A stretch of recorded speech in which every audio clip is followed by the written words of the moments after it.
Good morning, everybody. Today I will be discussing an unseen poem in order to practice practical criticism. Let me read the poem. Title of the poem is The Caller. I struck the board and cried no more. I will abroad.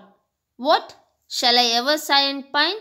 My lines and life are free, free as the road, loose as the wind, as large as store. Shall I be still in suit? Have I no harvest but a thorn, to let me blood and not restore what I have lost with cordial fruit? Sure there was wine, before my sighs did dry it. There was corn, before my tears did drown it. Is the year only lost to me? Have I no base to crown it? No flowers, no garlands gay. All blasted, all wasted. Not so, my heart, but there is fruit, and thou hast hands. Recover all thy sigh blown age on double pleasures. Leave thy cold dispute of what is fit and not. Forsake thy cage, thy rope of sands, which petty thoughts have made, and made to thee good cable to enforce and draw, and be thy law. While thou didst wink and wouldst not see, away, take heed, I will abroad. Call in thy death's head, there, tie up thy fears. He that forbears to suit and serve his need, deserve his load.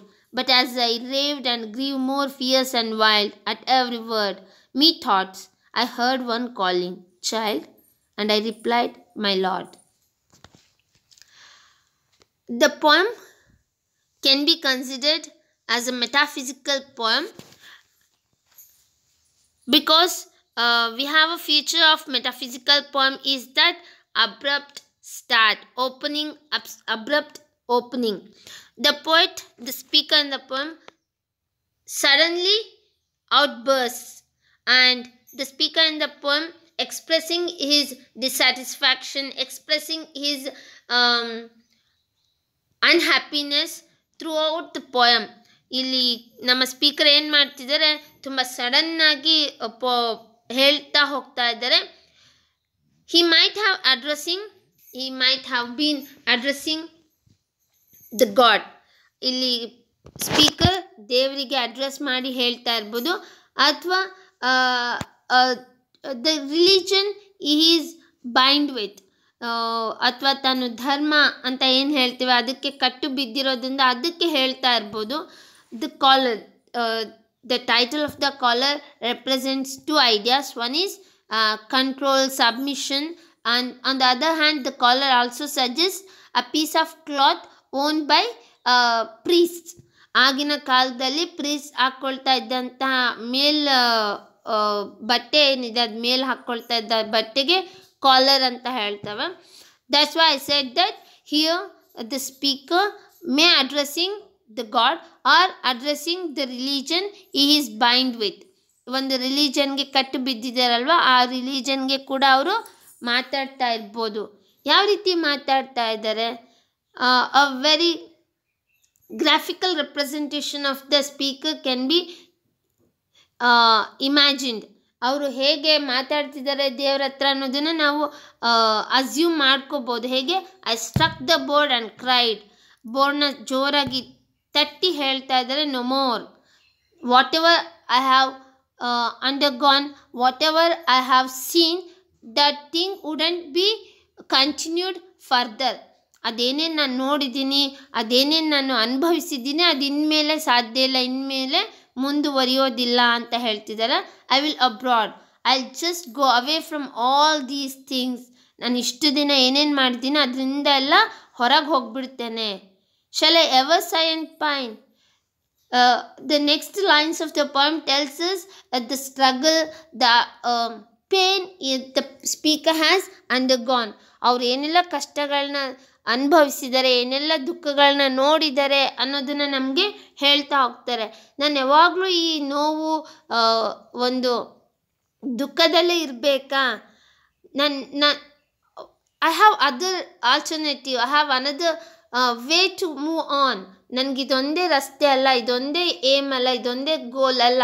I have some other alternatives to move on. ನಾನು ಹೋಗೋದಕ್ಕೆ ಬೇರೆ ಎಲ್ಲ ಜಾಗಗಳಿದೆ, ಬೇರೆ ರಸ್ತೆ ಇದೆ, ಬೇರೆ ದಾರಿ ಇದೆ, ಬೇರೆ ಮಾರ್ಗ ಇದೆ. ಐ ಕ್ಯಾನ್ ಮೂವ್ ಆನ್, ನಾನು ಹೋಗ್ಬೋದು ಅಲ್ಲಿ ಅಂತ ಹೇಳ್ತಾ ಇದ್ದಾರೆ.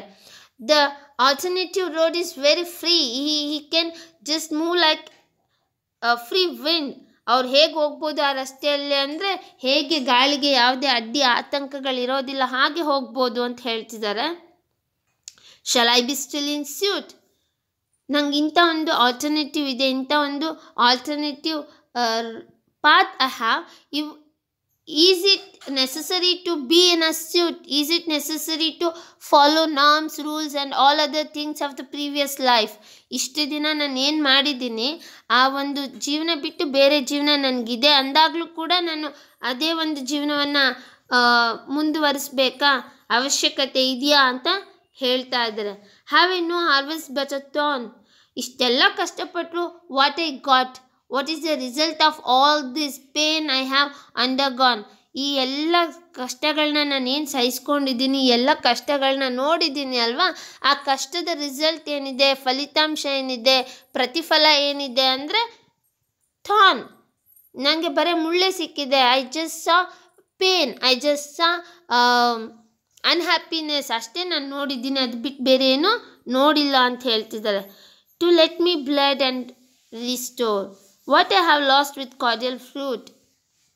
ನಾನು ಅಷ್ಟೆಲ್ಲ ಕಷ್ಟಪಟ್ಟರು even though I led a life of very decent, very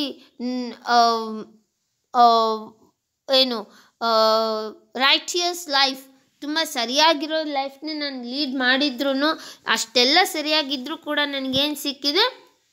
nothing. I didn't get nothing. ನನಗೇನು ಸಿಗಲೇ ಇಲ್ಲ. And the speaker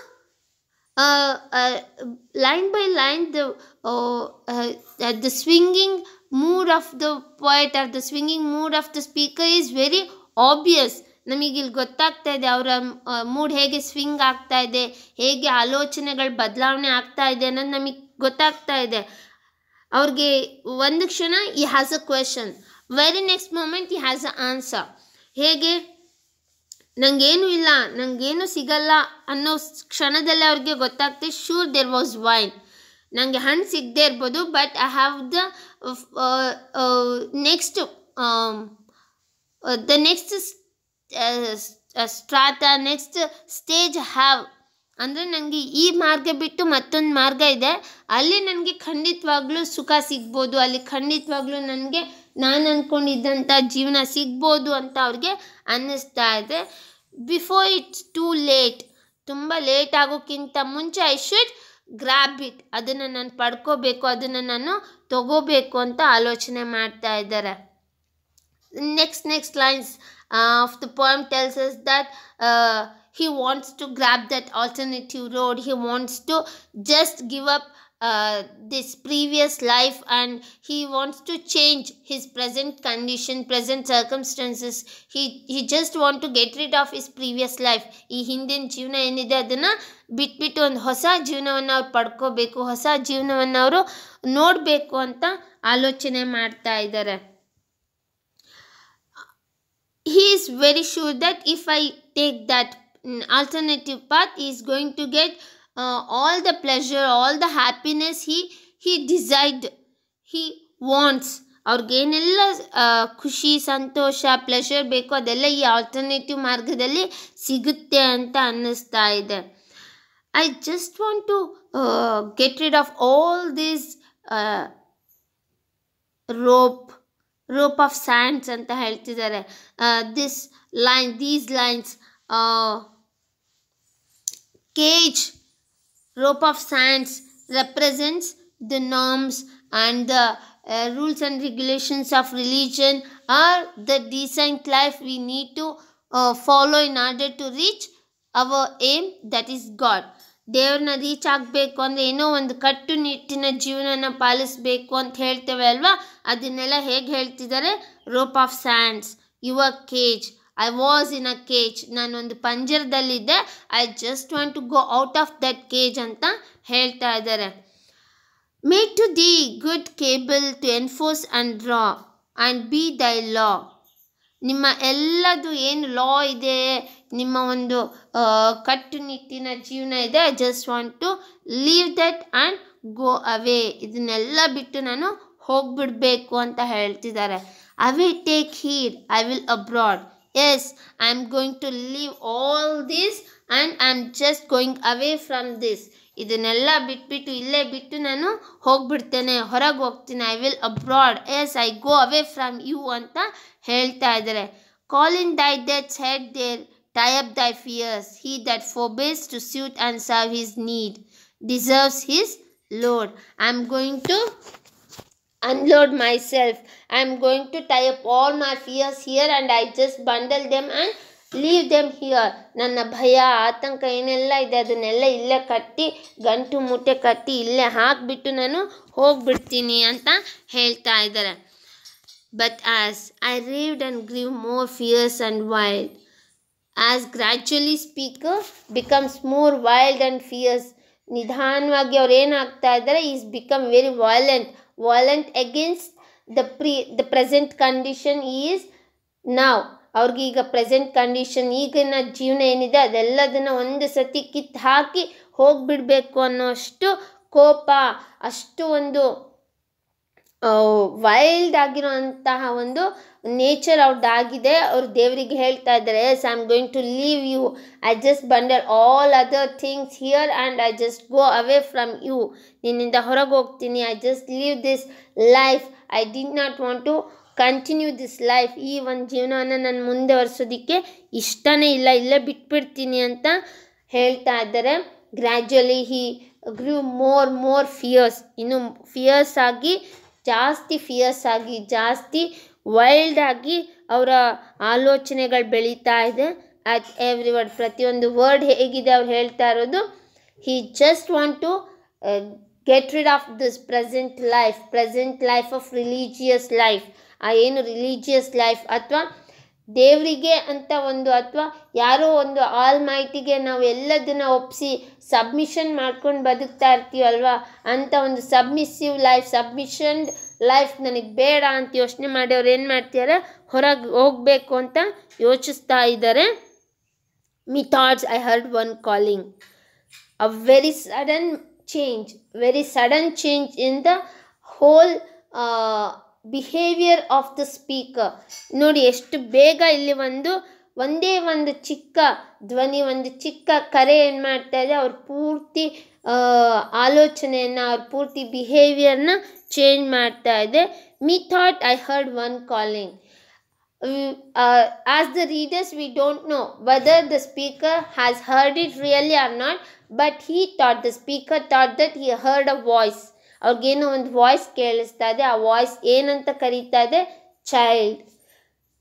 and our speaker, a very fierce, wild speaker who struck the board and he wanted to go away from the present life and decent life or religious life, just replied and he submitted himself.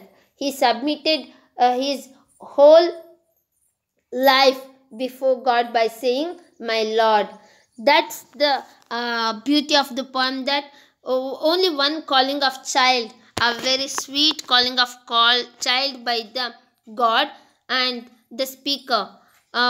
ಇಷ್ಟೊತ್ತು speaker ಹೇಗೆ ಮಾತಾಡ್ತಾ ಇದ್ರು, no more, I am not going to continue this life, I don't need this, I just tie up all the binds of yours and just leave all the bundle here. ಏನೇನು ನಿನ್ನ ಜೊತೆ ನನ್ನ ಸಂಬಂಧಗಳಿತ್ತು ಅಥವಾ ನಿನ್ನ ಜೊತೆ ಏನೇನು ಬೈಂಡ್ಸ್ ಇತ್ತು ಅದನ್ನೆಲ್ಲ ನಾನು ಕಿತ್ತು ಇಲ್ಲಿ ಹಾಕಿ ಹೋಗ್ಬಿಡ್ತೇನೆ ಅಂತ ಹೇಳ್ತಾ ಇದ್ರು. ಅವರು ಒಂದು ಚಿಕ್ಕ ಕರೆ, ಚೈಲ್ಡ್ ಅನ್ನೋ ಕರೆಗೆ ಏನು ಮಾಡ್ತಿದ್ದಾರೆ, ತಮ್ಮನ್ನು ತಾವು ಇಲ್ಲಿ ಅರ್ಪಿಸ್ಕೊಳ್ತಾ ಇದ್ದಾರೆ. My lord, that's the beauty of metaphysical poems. We have seen that the speaker started very abruptly and every word of the speaker is very fierce and wild. He was very violent and he was very damn sure to live all his present life and he wants a change. ಒಂದು ಬದಲಾವಣೆ ಬೇಕು ಅಂತ ಏನೆಲ್ಲ ಮಾತಾಡ್ತಾ ಇದ್ರು, ಆ ಒಂದು ಪುಟ್ಟ ಕಾಲ್, ಆ ದೇವರು ಚೈಲ್ಡ್ ಅಂತ ಕರೆದಿದ್ದು ಅವರಿಗೆ ಕೇಳಿಸಿದ ತಕ್ಷಣ ಅವರ ಪೂರ್ತಿ ಅವರೆಲ್ಲ ಆಲೋಚನೆಗಳಲ್ಲಿ ಅವರ ದೈಹಿಕ ಭಾಷೆಯಲ್ಲಿ ಆಗಿರೋಂಥ ಬದಲಾವಣೆ. Just look at the very beautiful way of submission to God. ಅವ್ರು ಹೇಗೆ ದೇವರಿಗೆ ತಮ್ಮನ್ನು ತಾವು ಅರ್ಪಿಸ್ಕೊಳ್ತಾ ಇದ್ದಾರೆ by saying my Lord. Dear students, read poem again and again. You may get some other meanings, new insights from the poem. Do reading. Thank you.